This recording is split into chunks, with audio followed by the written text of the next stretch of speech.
Hello students, after studying the universal law of gravitation, we are going to discuss some importance of law of gravitation.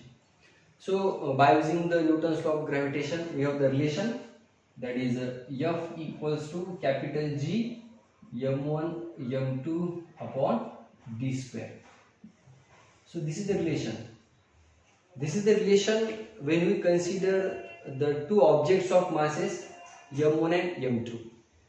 We can also consider one of the object between the two. It is the planet Earth, and the another object that is along the planet of Earth. For that case, we can write this equation like this: F equals to capital G, capital M into small m upon that is the G square.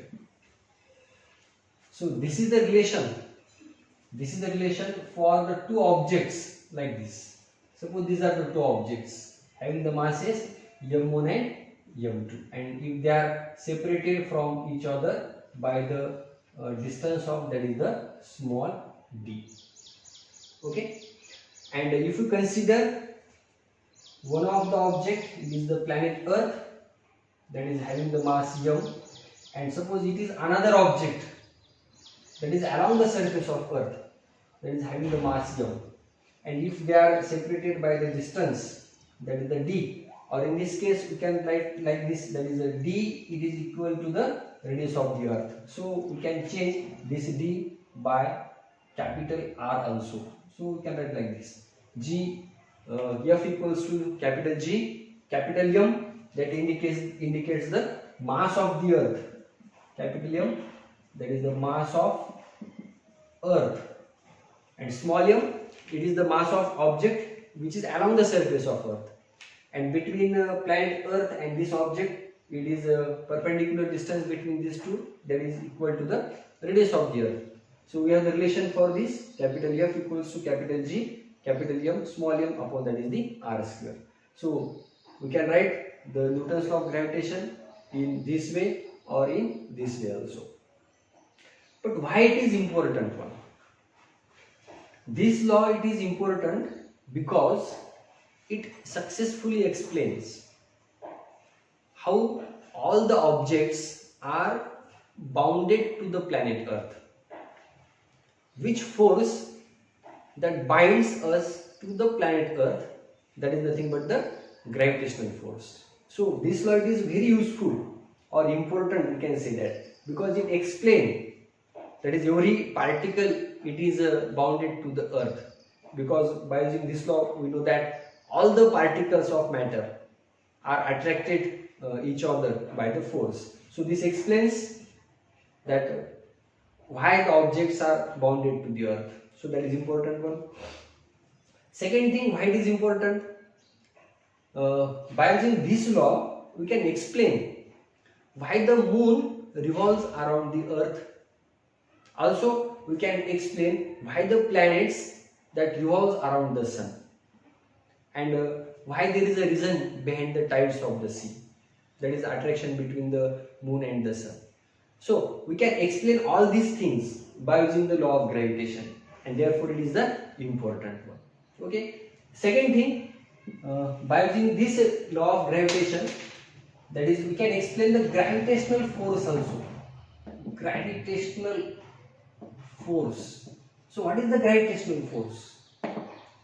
We know that it is the force of attraction between the two objects, that is indicated by the capital F. So this force, gravitational force, it is always attractive and it acts between the two objects.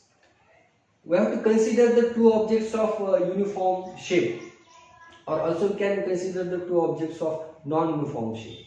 So how this force acts between the two objects? Suppose the two objects are of uniform shapes like this. If these are the spheres and these are the centers for the spheres, then we can easily determine the distance between the centers of these two objects, that is the D, and then we can relate the force with the distances also. Okay. But how we can take the distance between the centers of two objects of non-uniform shape if the mass is not uniformly distributed?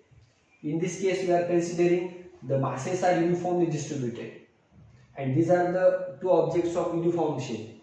Therefore, we can consider the centers are at their geometrical points. But what about the objects of non-uniform shape? Suppose this is the object and this is the another object, and if we apply the law for these two objects, then how we can determine the distance for these two objects? Can you consider the centers of these two objects are exactly at these points? No. For that purpose, we have to consider the concept of that is the center of mass. What is meant by the center of mass? For a particular body, there is a point that may be the inside the body or that may be the outside the body. Outside, that means it is along the body. Okay, so there is a point for a particular body at which the whole mass of that body is supposed to be concentrated, and that point is said to be the center of mass. Suppose the point of center of mass, it is at this place for this body, and suppose the center of mass for this body, it is at this place. So these are the points of center of masses for these two objects. Suppose it is having the mass m1 and it is having the mass m2, and this is the c1 and this is the c2. These are not the centers, these are the center of masses. So for the non-uniform shapes, we have to consider the center of masses rather than the geometrical center. In case of uniform shape bodies, the centers and the center of masses are at the same point. But in case of non-uniform bodies, the center of masses are at any places, inside or outside, that means along the surface of the body. But these are the points where all the mass of these two objects is supposed to be concentrated, and that is the center of masses. So to apply the Newton's law of gravitation, we have to consider distance, that is the perpendicular distance between these two center of masses, and suppose it is the d. Now we can apply the Newton's law of gravitation. Then we can write that is again F it is directly proportional to the product of masses, and it is inversely proportional to the square of the distance between them. Okay, so this is the gravitational force. This force, it is the weakest force in nature because it is having very wide range, or we can say that it is applicable not only for the earth, but it is applicable in entire universe. So it is the very weakest force because its magnitude is very less as compared to the other forces, but its range, it is very long one. So unlimited range, you can say that it is applicable up to the unlimited range. And one more thing, this gravitational force does not depends upon the medium, that means the medium between these two objects or medium between these two objects. What kind of medium is present between two objects that do not affect the force of gravitation? We can consider two objects anywhere in the universe, and we can observe that there is a force of attraction between the two objects. So we can say that this gravitational force does not depends upon the intervening medium or the medium between the two objects, and it is applicable therefore in the entire universe. And one more thing, that is this law obeys that is inverse square law of distance. As we increase the distance, then force goes on decreasing. Okay, so this is regarding the gravitational force, and this is regarding the importance of that is the law of gravitation. Thank you.